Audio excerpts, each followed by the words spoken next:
Live from some Los Angeles living rooms, it's Sean's Sports Show. Tonight's starting lineup at guest, hailing from Seattle, Washington, Andrew Sleighter. I'm Chicago's favorite sidekick, John Huck. Now, please give it up for Bethlehem, Pennsylvania's own, your host, Sean Green. Ooh, welcome everyone to Sean's Sports Show. Oh my God, I thought was that a whistle, John? I was wondering what was going on. I'm like, oh my God, it's Wheezy. We got to get him to a doctor. All of a sudden, was a whistle. Did it sound like an old man gasp? It sounded like a train whistle. I thought I was about to get run over.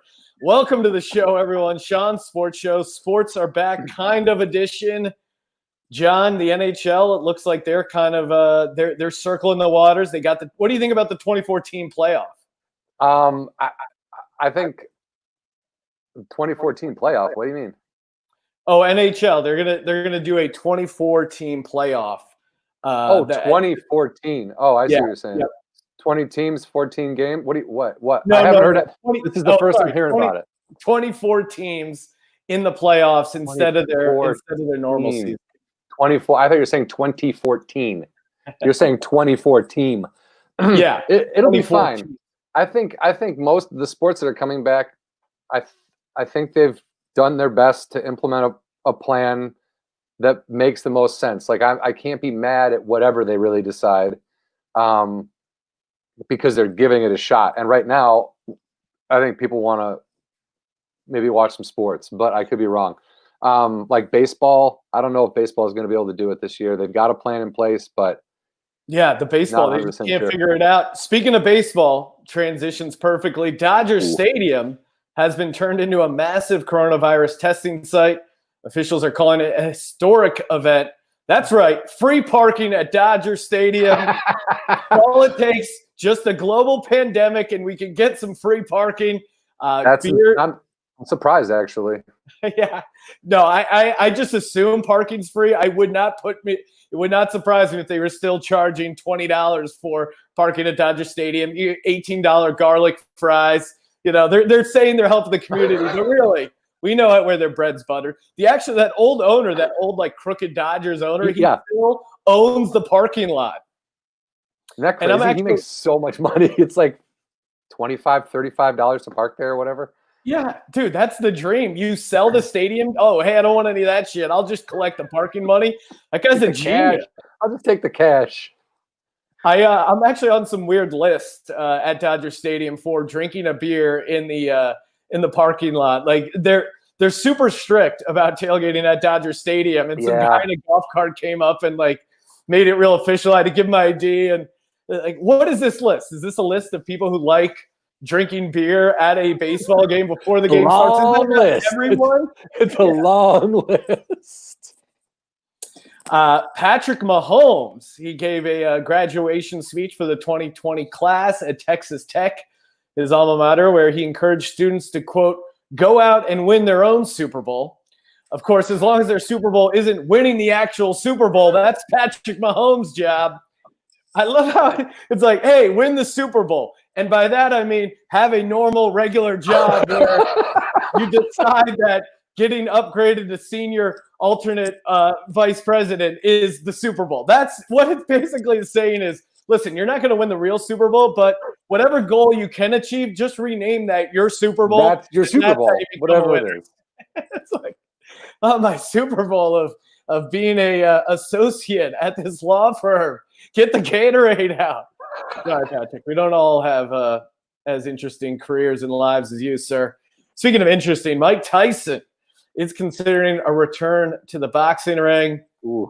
Pretty surprising. I mean, the 2020 has been this insane without the help of Mike Tyson. If you told me 2020 is going to be a bizarre year, my first thought would be like, okay, what does Tyson do? He's got to be involved somehow. Like, if 2020 was a year, or if 2020 was an athlete, it would most certainly be Mike Tyson. Yeah, but like Mike Tyson from a couple years ago. Yeah. 2020 isn't Mike Tyson now, but Mike Tyson coming back, like if it's a money grab, he'll make that money. Like people will pay. At this point, boxing is a dilapidating sport on its own. Yeah, it's People will hanging pay hard. money to watch Tyson, who was arguably, the greatest fighter in the last, and I would guess 30, 40 years. Yeah, I mean, certainly most exciting too. Yeah. Got people back into boxing, like Sugar Ray Leonard. You know what I mean? Like that kind of like got people into it. And they're talking about Mike Tyson doing it for charity, which I think is a huge win for Mike Tyson, where he's now at a point where he's doing charity for other people. I mean, like a few years ago, it was like people were doing charity for Mike Tyson, so he's really come a long way. Dude, that I was gonna say, I didn't even realize it was for charity. I thought it was literally like if he was just going, "Hey man, I can get $50 million for fighting one day," and it's like, yeah. You never know when these guys come out of retirement and it's for charity. It would be poorly timed if he was like, right now, I'm just taking all the money. It's like, hey guy. Listen, I mean, Mike Tyson's decisions kind of they don't always go well together. But good for him. John, if you thought a global pandemic would stop NFL players from getting arrested, you thought wrong. I didn't think that. New York Giants cornerback DeAndre Baker was arrested for aggravated assault and armed robbery when he allegedly stole a number of pieces of jewelry from a party. On the bright side, though, acquiring the stolen jewels marks Baker's first career turnover. So congratulations, DeAndre Baker. Finally forced that turnover. 0 his rookie year. Got a number here. The crazy part, and again, this story is pretty crazy that NFL players feel the need to rob other players, but he claims he's innocent, and he claims the reason he's innocent was that he was online gambling on Madden games. So that's his timestamp. He's got a timestamp in a computer. He's like, if you go into my laptop, you'll see that at 12:45, I was losing money. I love that. That's his get out of jail free card. No, I wasn't doing anything horrible. I was gambling on Madden. Now, of course, on the Sports Gambling Podcast, we simulated Madden gambling games, so I'm not judging him at all. It's just a pretty hilarious excuse. Yeah, which might be his like thinking. If I give them something that's so ridiculous, they'll be like, "Well, you can't make that up. Why would he make that up? That's weird." It's a great way to look at it. Safety Earl Thomas, he was involved in an insane incident. His wife thought he was cheating on her, and he was. His wife tracked him down, and then using his location on Snapchat, she tracked him down. She proceeded to pull a gun on him when she found him, making it even crazier. His brother was also in the bedroom naked with the girl involved. Luckily, no one was hurt at this Texas Airbnb. Now, I knew there was a Paris, Texas, but I had no idea it had an actual Eiffel Tower. I'm so proud of myself for that joke. I was like, John, you did it again. That is good, dude. That's solid. That's why I skim the monologue. I don't even read it because I want to be surprised, dude. That's a nice little nugget there. The best part was, okay, so if you hadn't seen the story, John, it was great because people found out about it because he put out a video trying to get ahead of the story. And his video is like, me and my brother, we're tag teaming a woman. He goes, okay, guys, you're going to see some crazy stuff coming out in the news. And I just want you to know we're just going through some stuff right now. So if you could please keep us in your prayers, I'd really appreciate it. People reacted. They're like, "Oh my God, does his wife have cancer? What's going on?" And I would love to see the actual people who prayed for Earl Thomas and his brother. It's like, dear Lord, if you could just please find someone that they could be involved in a threesome with that wouldn't get upset and enrage his wife and force her to pull a gun. Please, Lord. Please, Lord, let everyone's brother be as cool as Earl's brother. Wow.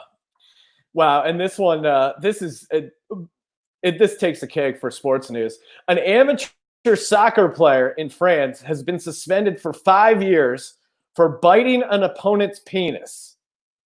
This is an actual headline I read. So, John, let's do the math here. We're now living in a world where the NFL isn't the most violent football in the world. I And mean, that's pretty violent, dude. Was the guy not wearing a cup? What happened there? Did it I fall don't know. into his mouth? It's got to be like it's the most extreme cup check I've ever heard of. Was this on the field, though? During a game? This is on the field in a game. The guy had to get 10 stitches. And I don't know. I'm not a big soccer fan, so I don't know what position is in charge of biting the penis, but I think it's like left forward. Left mid sack back or something. Mid sack back. The guy he was fined. Now, it's always great to think like how they actually come up with these punishments, because I'm sure this is the first time this has happened. Yeah, I would hope. Otherwise, we probably would have heard about it.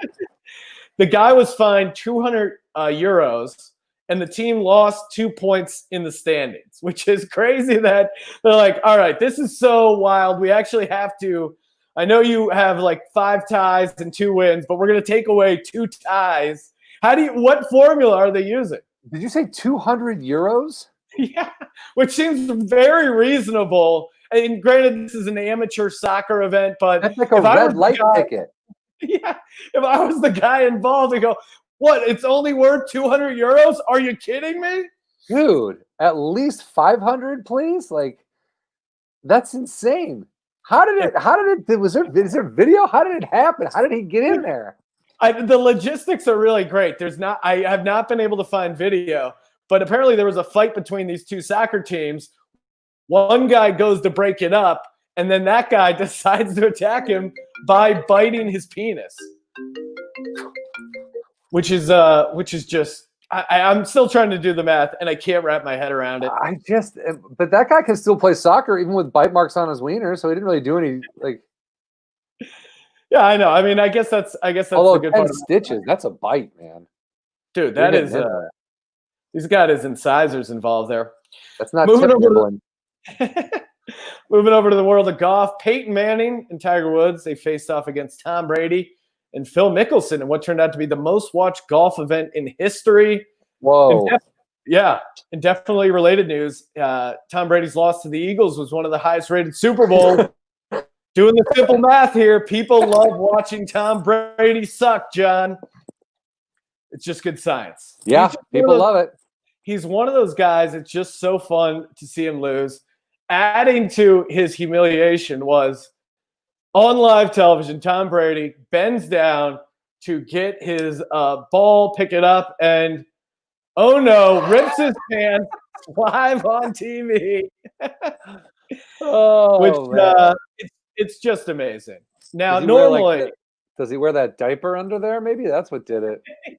Yeah, what is going on in there? Is he one of those guys with like the fake butt padding that he's like? He's like, look, I had implants. I don't want to talk about it. I didn't buy any new pants.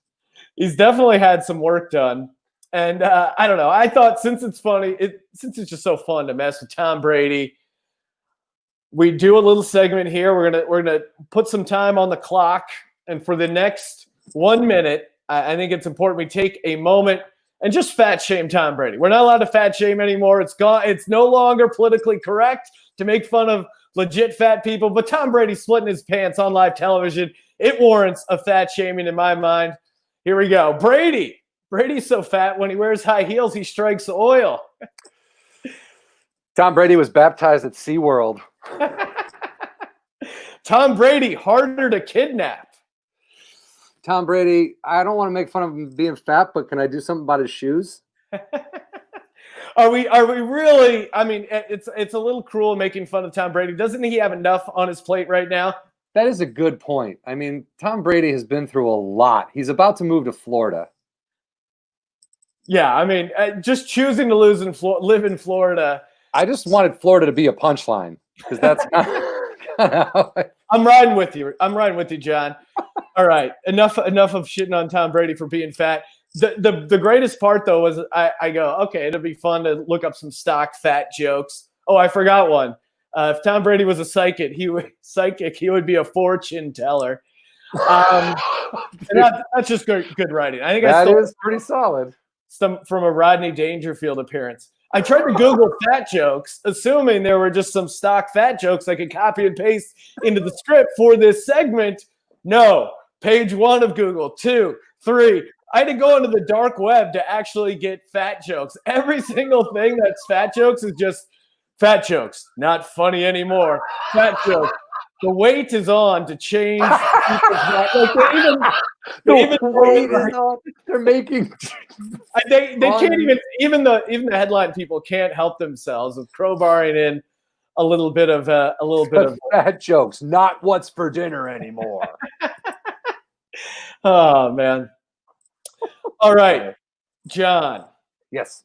You know, sports, they're coming back. They're kind of coming back. A big issue with sports coming back is fans in the stands. What are we going to do? Do you have fake fans so you have that like vibe? And a lot of sports are considering simulated fans. They're going to pump in crowd noise. They're going to give you some simulated fans. And I actually was lucky enough to audition for one of these roles as a fan.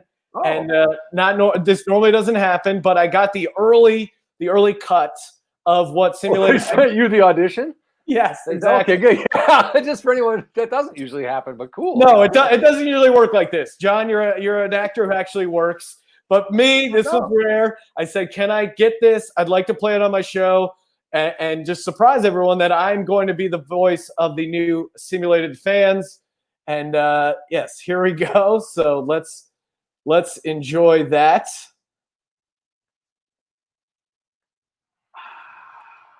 The louder I cheer, the more my father loves me. Let's go. We killed the ref. They can't charge all of us for murder.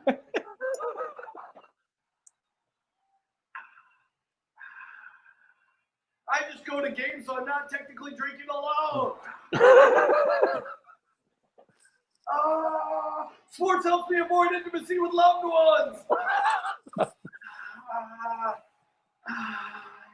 Our lives sucked. If only we rooted for a good football team like the Eagles.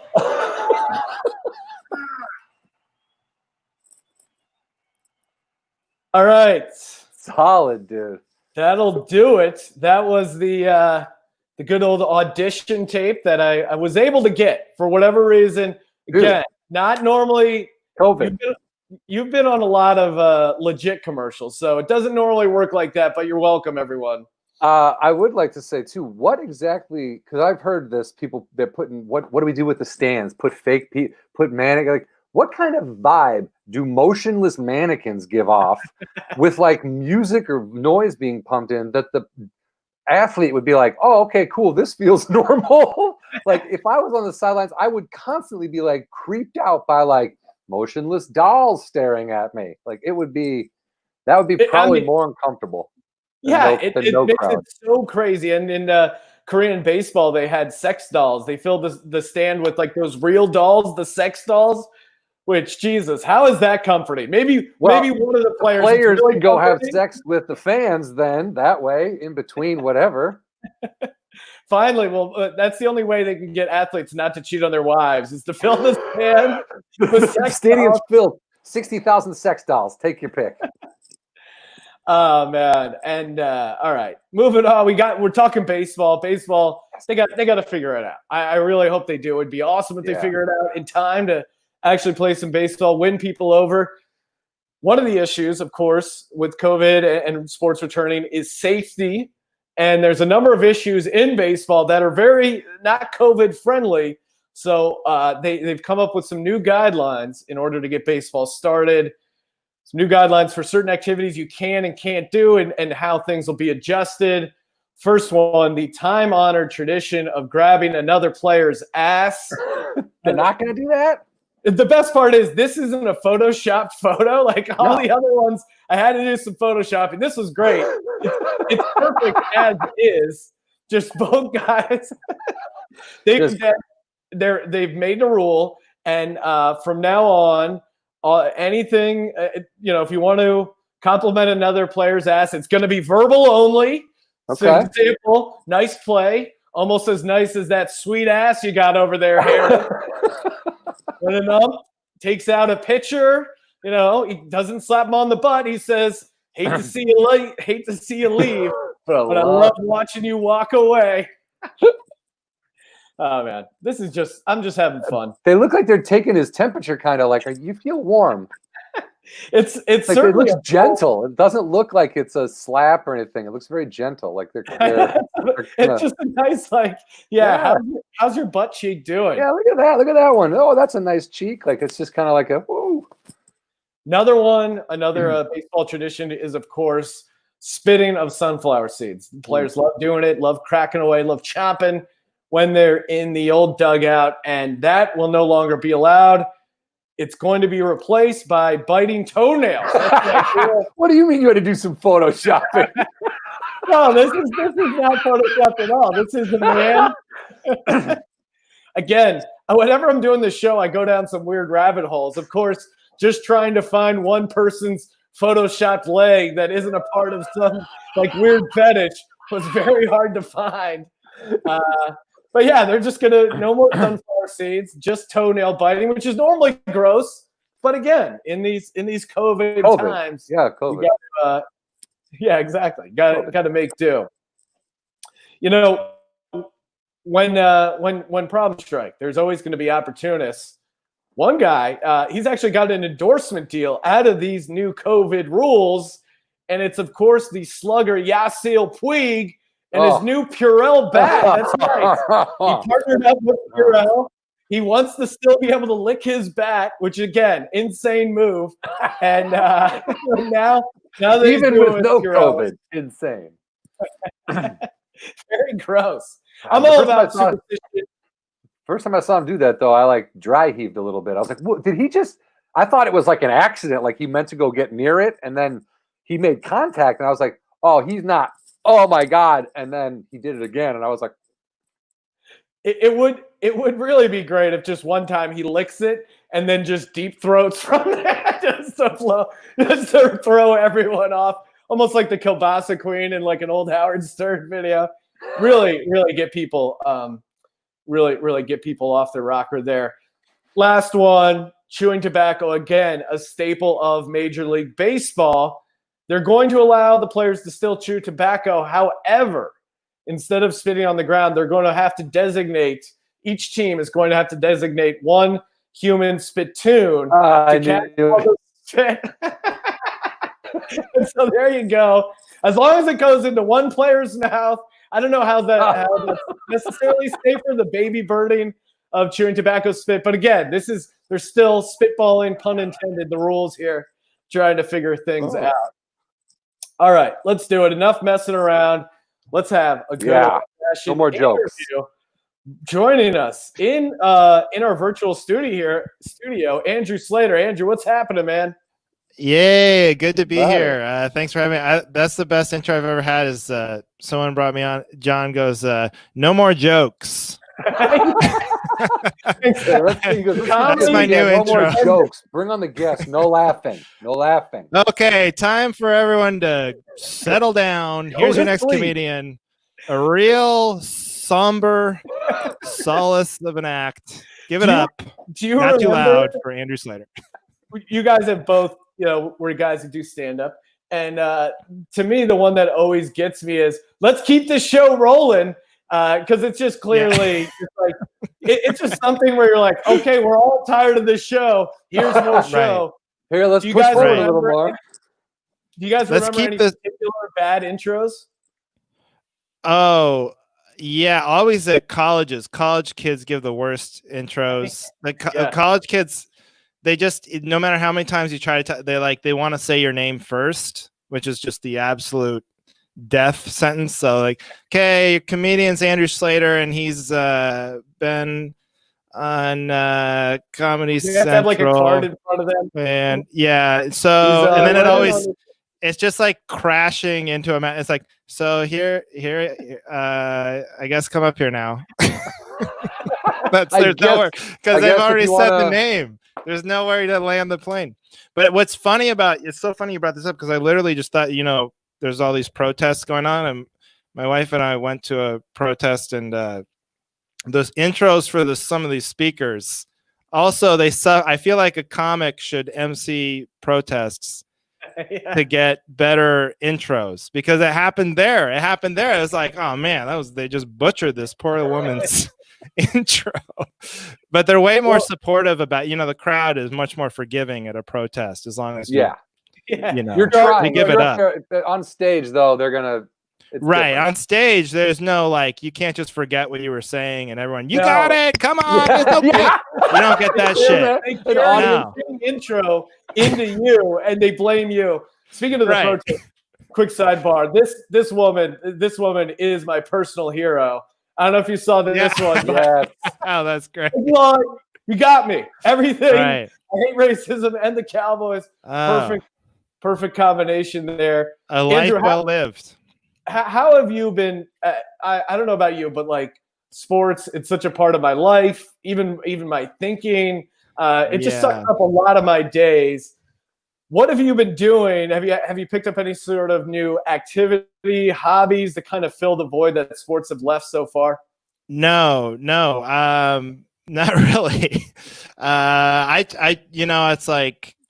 I'm doing more in the yard, I guess. I'm doing a lot of yard work, I'm trying to we bought a house earlier this year and or last year.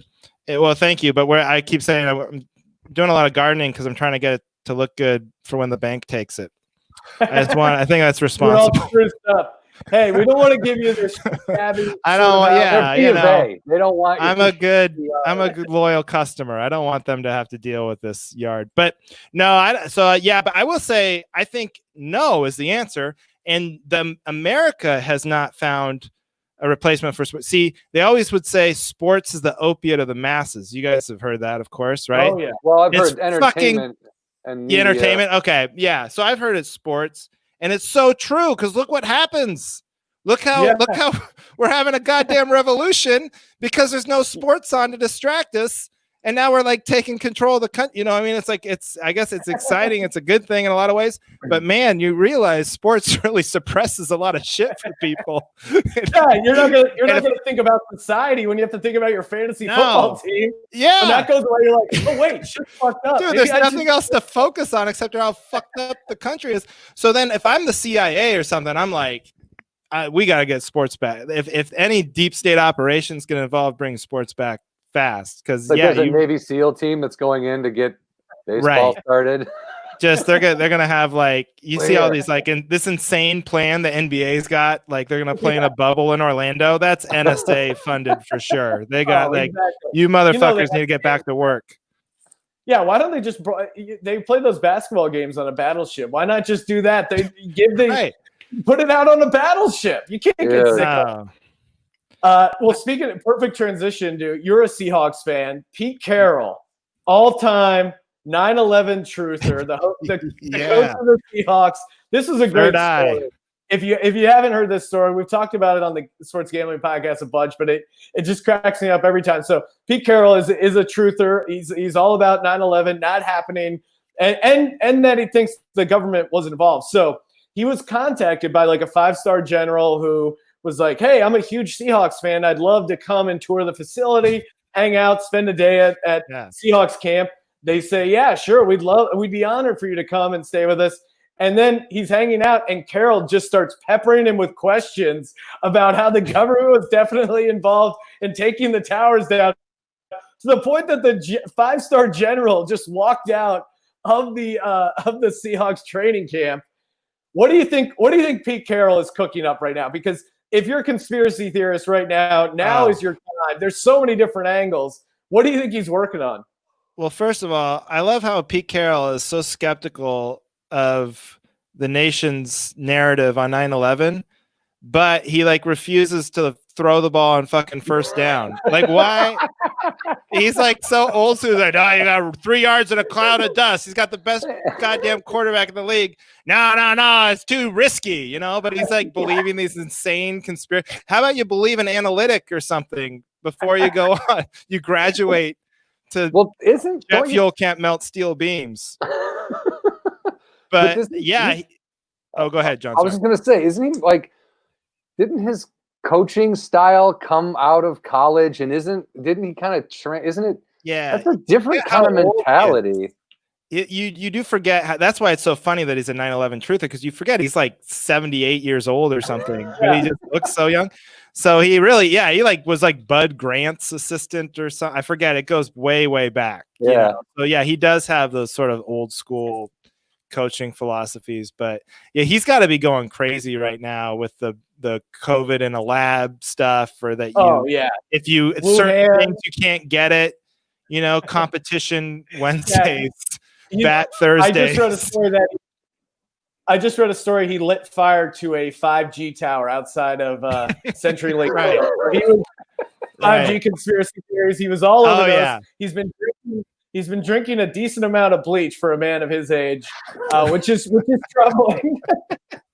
It's weird because most football coaches are just like these old, like former athletes who just let their bodies go, and they're just giant fat asses because they're just sitting in like dark areas watching tape and just, you know, eating candy. But meanwhile, Pete Carroll looks like a Jack.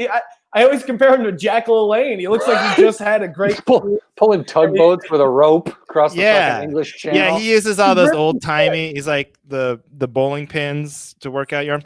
But I like he's so old. People just don't realize how he's definitely one of those people who thinks you can live forever if there just weren't enough toxins. Like he's like, somehow I can live forever. And that's like the ultimate competition, you know, because his book was like win forever. But I think he thinks he can beat death. He's like, if you just work hard enough, you execute. Put your nose in the grindstone every day. Immortality is within your grasp. Stay hydrated. That's the ultimate opponent. All right, here's what I got on Death.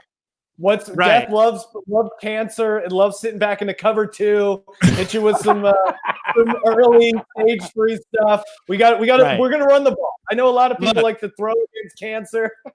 We're gonna run. We're gonna be conservative. But also, here's the thing: Death never been defeated, but it's put a lot on tape. Okay, there's a lot out there. It's been around for a long time. There's a lot we can learn about Death. And I think we'll be the ones to take it down. As long as we don't throw the ball too much with Russell goddamn Wilson. How good does your quarterback have to get? Like what Joe Montana and Tom Brady could mold into one person, and Pete Carroll would still be like, let's punt on this 4th and 1 from the opponent's 30. And not to rub salt in the wounds, but the one time where he should have ran the ball I know. I know. It's insane. Sorry. The whole thing's a nightmare.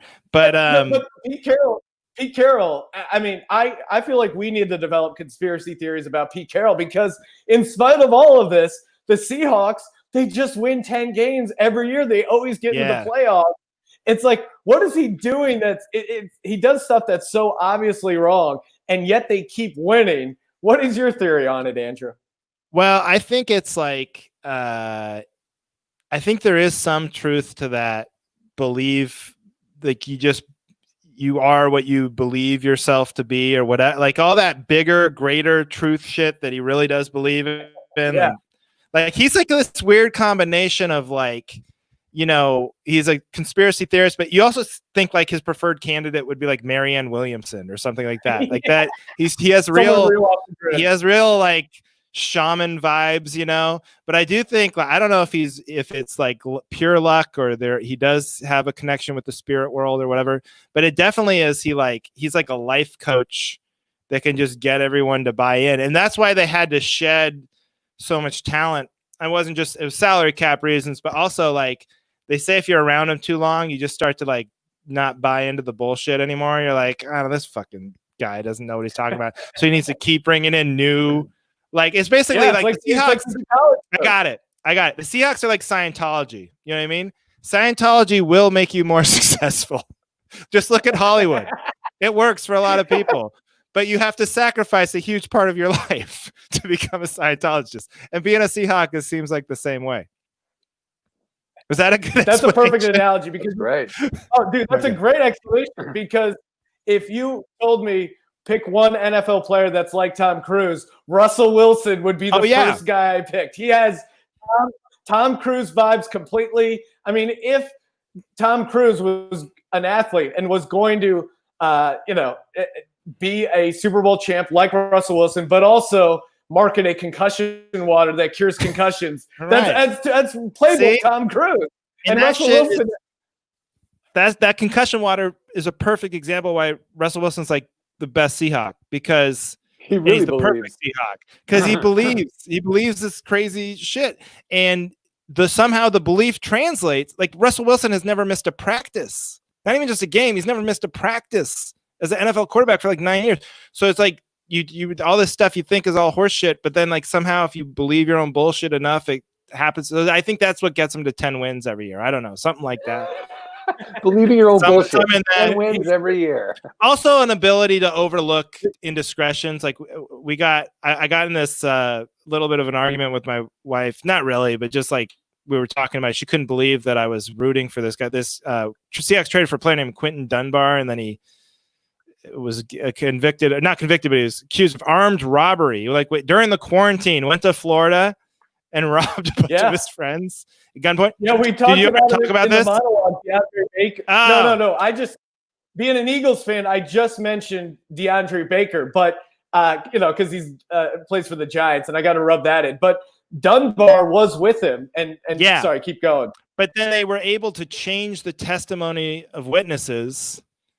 So like now, I was reading the next story, and I was like, oh, I was excited. I was telling Heidi, like, hey, I think our guy is going to get off the hook here. This is going to be great, And she's like, how can you root for this guy? He's an armed robber. I was like, well, first of all, not guilty until proven allegedly. Thank you. That we do live in America, okay.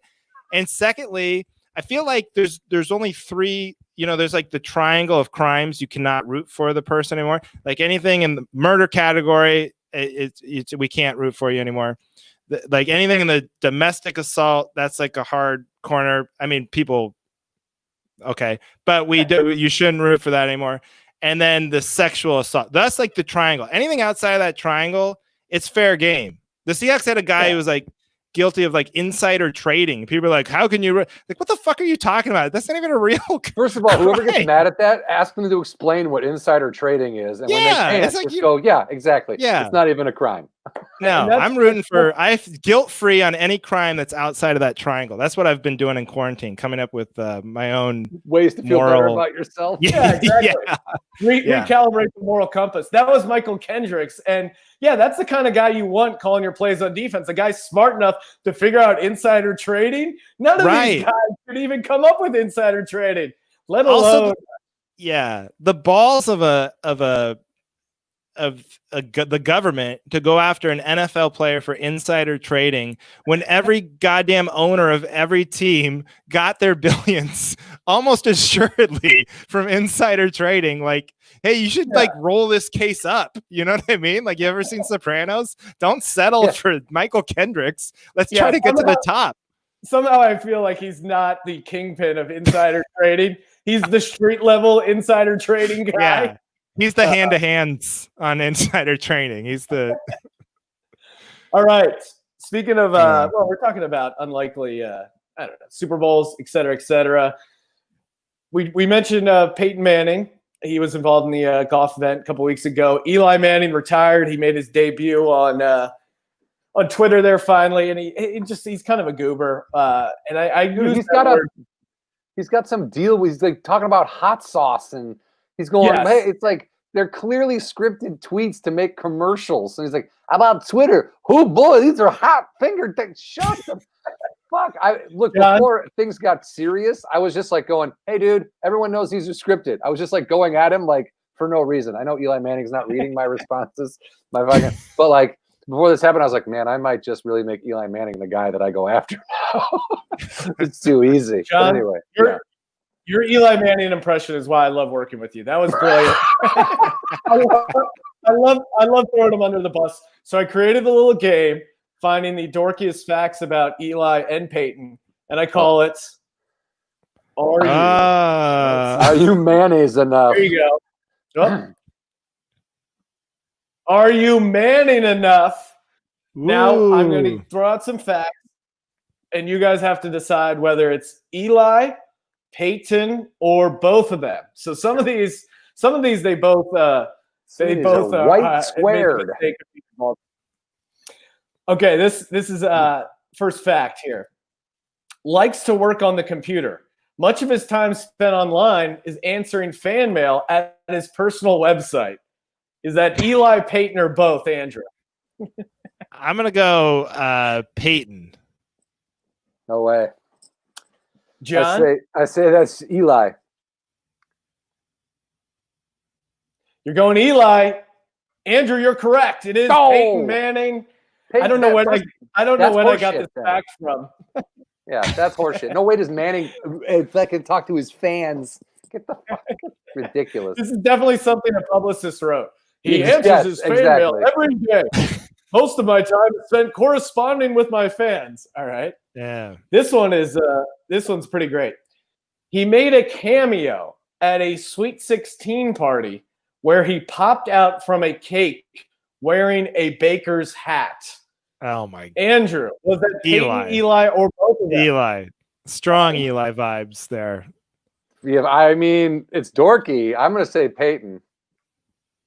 What was John, you're correct. That was Peyton Manning. Whoa! Wow. What was he doing at his 16-year-old's birthday party? Making $100,000, I guess. He's like cake. The funny thing is that's got to be the first time someone jumped out of the cake and they were wearing clothes. If you're a 16-year-old boy, well, I assume maybe it was a girl. Either way, that's what I'm saying. Like, when you see someone jump out of the cake at that age, you're thinking like, "Oh my God, it's gonna be a stripper." Just Peyton Manning go. Do you want me to say Omaha? We've all here we go. Next fact. Sorry. Oh, we're not done. No. What were you? I didn't mean to step on it. What were you saying? Oh no, go ahead. No, go ahead. Sorry. Co-authoring a children's book, The Family Huddle. So he was a part.